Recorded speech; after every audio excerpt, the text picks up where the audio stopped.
Hello friends, all of you. म चाहिँ तपाईँलाई आज बारीको साग, नेचुरल साग देखाउँदैछु। हेर्नुहोस् होला, एकदम नेचुरल बारीको साग हो। यो चाहिँ रायोको साग,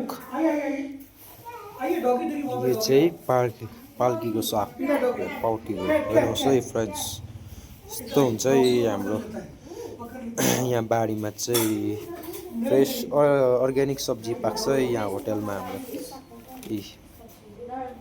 अर्ग्यानिक सब्जी पाउँछ गाइस।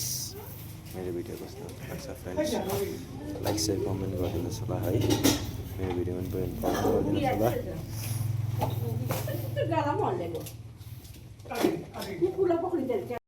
र अहिलेको मान्छे खेतीबारी गर्न छोड्यो, तर पनि यहाँ दार्जिलिङ बतासेमा चाहिँ यहाँ बारीमा हुन्छ है। हेर्नुहोस् है फ्रेन्ड्सहरू, तपाईँलाई के कसो लाग्छ कमेन्ट गर्नुहोस् होला। हेर्नुहोस् नेचुरल सब्जी पाक्छ यहाँ चाहिँ। हेर्नुहोस् फ्रेन्ड्स,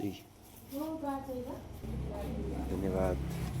त्यही कारणले अल्छी नगरी बारी चाहिँ गर्नुपर्छ है फ्रेन्ड्स, अल अफ यु सबैजनाले होइन। अर्ग्यानिक सब्जी खायो भने राम्रो हो, हेल्थको लागि राम्रो हुन्छ है। धन्यवाद।